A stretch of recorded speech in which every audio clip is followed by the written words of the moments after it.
Hey guys, welcome back to my channel और आप देख रहे हैं मोटल प्रिज्म। एंड आज की वीडियो में हम एक इंटरेस्टिंग सी वेब सीरीज के ऊपर बात करेंगे जो कि हॉरर फैंटेसी की कैटेगरी के अंदर आती है। इस सीरीज का टाइटल है मिडनाइट मास, जो कि 2021 को आई थी, जिसका सिर्फ एक ही सीजन है एंड इसके टोटल 7 एपिसोड है, जहां पर आपको ये सीरीज नेटफ्लिक्स के ऊपर देखने को मिल जाएगी। एंड इस सीरीज की खास बात ये है कि ये सीरीज अपनी पूरी स्टोरी को एक ही सीजन के अंदर कंप्लीट करती है, यानी कि दूसरा सीजन को कोई झंझट नहीं है, कोई क्लिफ हैंगर वगैरह नहीं है। तो इस सीरीज के रिगार्डिंग बात करने के लिए बहुत कुछ है, लेकिन सबसे पहले हम सीरीज की स्टोरी के ऊपर बात करते हैं।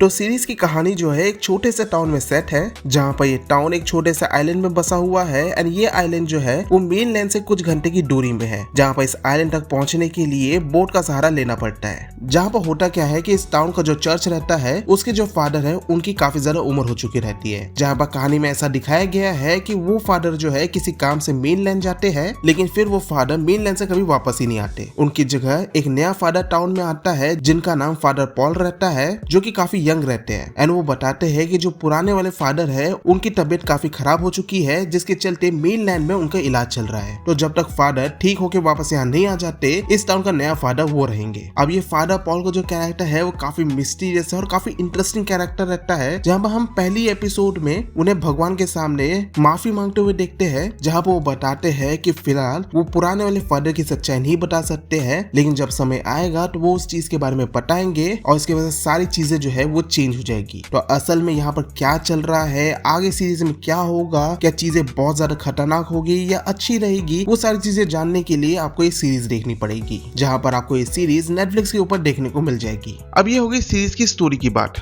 अब बात करते हैं सीरीज के डिटेल्स के ऊपर। अब अगर मैं सीरीज की डिटेल्स के ऊपर बात करूं, तो सबसे पहले मैं सीरीज के थ्रिल और सस्पेंस के ऊपर बात करूंगा, जहां पर जिस तरीके से सीरीज के अंदर मिस्ट्री को प्रेजेंट किया गया है, वो थ्रिल और सस्पेंस को प्रेजेंट किया गया है, वो काफी बेहतरीन है। एंड जैसे जैसे एपिसोड बढ़ते जाते हैं, चीजें भी काफी रिवील होते जाती है एंड इंटरेस्ट भी काफी बढ़िया बिल्ड होता है, जहाँ पर ये अपने फाइनल एपिसोड में सारी चीजों को रिवील करते हैं एंड उसे काफी अच्छे तरीके से कंक्लूड करते हैं, जहाँ पर ये वाला जो पार्ट है वो सीरीज का प्राइमरी एलिमेंट है। इसके अलावा आपको सीरीज के अंदर कुछ सुपरनैचुरल एलिमेंट्स भी देखने को मिल जाते हैं, यानी कि हॉरर और फैंटेसी वाले एलिमेंट्स देखने को मिलते हैं, जिसे काफी अच्छे तरीके से प्रेजेंट किया गया है। साथ ही साथ आपको यहाँ पर हल्के फुल्के सीजी और वीएफएक्स वर्क देखने को मिलते हैं, जो कि सीरीज के हिसाब से काफी डिसेंट है। इसके अलावा सीरीज जो है अपने सारे एलिमेंट्स को काफी अच्छे तरीके से कंक्लूड करती है। तो जैसे कि मैंने बताया कि सीरीज हर एक एपिसोड में धीरे धीरे करके चीजों को रिवील करते हुए जाती है एंड फाइनल एपिसोड में वो सारी चीजों को रिवील करती है, जिसे वो अच्छी तरीके से कंक्लूड भी करती है। एंड ये सीरीज आपको किसी तरह के क्लिफ हैंगर में भी नहीं फंसाती, जहाँ पर अगर आप बाकी के नेटफ्लिक्स के शोज देखोगे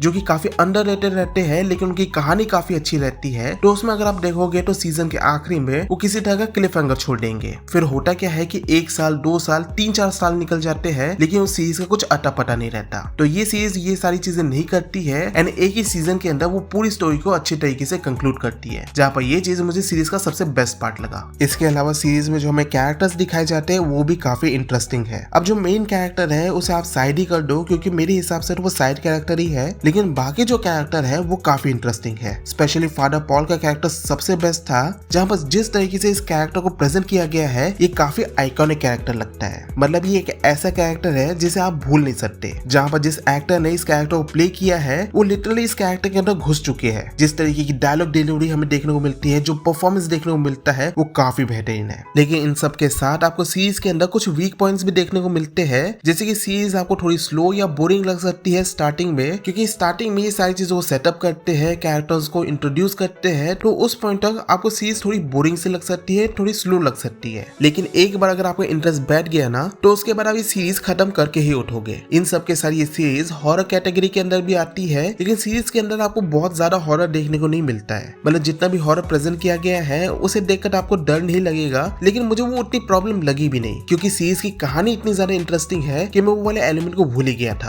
and I am highly sure कि आप भी जब ये सीरीज देखोगे ना, तो ये वाला जो पॉइंट है वो आपको उतना बॉर्डर नहीं करेगा। जहाँ पर अगर मैं सारे फैक्टर्स को मद्देनजर रखते हुए अगर मैं इस सीरीज को रेटिंग दूं, तो मैं इस सीरीज को 5 में से 4 स्टार की रेटिंग दूंगा। जहाँ पर मैं एक चीज बता देता हूँ कि इसमें कुछ ऐसे 2-3 सीन्स है जिसके चलते मैं इसे फैमिली के साथ देखने के लिए सजेस्ट नहीं करूंगा। बाकी सीरीज अच्छी है जिसे आप जरूर एंजॉय करोगे। तो ये था मेरा complete review over the series midnight mass. इसी के साथ मैं ये वीडियो यही पे एंड करता हूँ। होप करता आपको ये वीडियो पसंद आया होगा, और अगर आप इसी तरह की फ्यूचर कंटेंट फिल्म देखना चाहते हैं तो आप मेरे चैनल को सब्सक्राइब कर सकते हो। मैं मिलता हूँ आपसे नेक्स्ट वीडियो में और ऐसे मूवीज और सीरीज के साथ। तब तक के लिए गुड बाय।